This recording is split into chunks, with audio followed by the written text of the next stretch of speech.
طبيبي قريب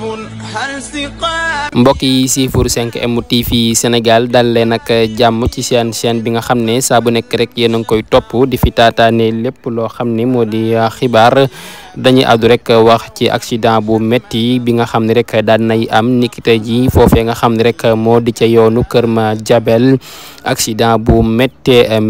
ñetti nit ñoo ci ñàkk seen bakkan ñett ñooñee sax ay mbokk lañu ginnaaw nag ba ñu yoree li nga xam ne rek moo di ab mboto la benn camion daal di dal seen kaw ñu ñàkk seen bakkan ci anam bu doy waar niki tey ji foofee nga xam ne rek moo di ca yoonu Kër Madiabel bi ñoom ñett ñooñee sax dëkk fa nga xam ne moo di ca Ndem nag nekk ci commune bu Kër Mandongo mu nekk nag mbir mu doy waar boo xam ne rek tey ji kon daan nañ koy nemmeekuwaat ci kaw tali bi ca sansa nag la sappoor daal di ñëw jël ñi nga xam ne rek ñoo ci ñàkk seen bakkan yóbbu leen fa nga xam ne rek moo di ca l'hôpital Alhaji Ibrahima Niass ba nekkee foofee nga xam ne rek moo di ca Kaolack mu nekk nag mbir mu metti moo xam ne rek daan nay xew tey ji foofee nga xam ne rek moo di ca yoonu Kër Madiabel bi ñu wax ci leneen lu ñeel wàllu yoon jëm ci chroniqueur bi nga xam ne rek moo di Abdou Nguer mi nga xam ne rek ñëpp ràññee nañ ko lool foofee nga xam ne moo di ca Sen TV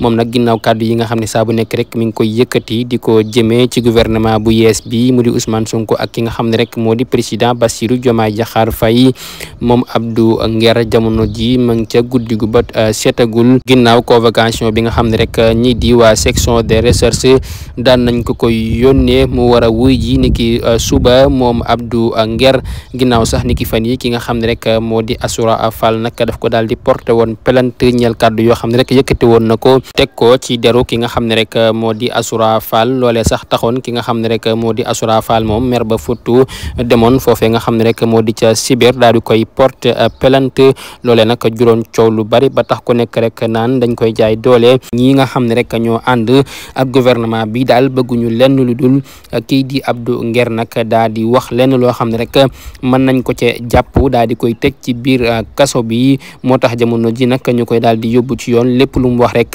ñu daal di fexe def tout pour yóbbu ko ci yoon loole nag juróon coow lu baree bari ci réew mi di Sénégal waaye nag ki nga xam ne moo di Abdou Nguer nag moom ni ki suba nag dañ ko daal di woolu foofee nga xam ne rek moo di ca section de recherche kenn xamagul nag lan moo tax ñu woolu ko moom mi nag di chroniqueur bi di Abdou Nguer. borom njurul dana faj 15 maladies borom njurul dana faj góor gu néew kattan maanaam yow mi nga xam ne da ngay gaaw a daanu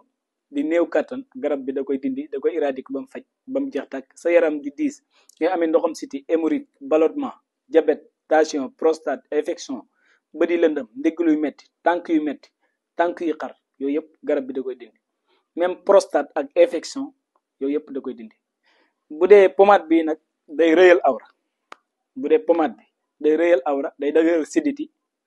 day yokk awra da koy rëyal day dëgëral siditi pommade bi moom loolu mooy njëriñam képp koo xam ni dafa bëgg ñu seetal ko defal ko ay ñaan dañuy def seet dañuy def listixaar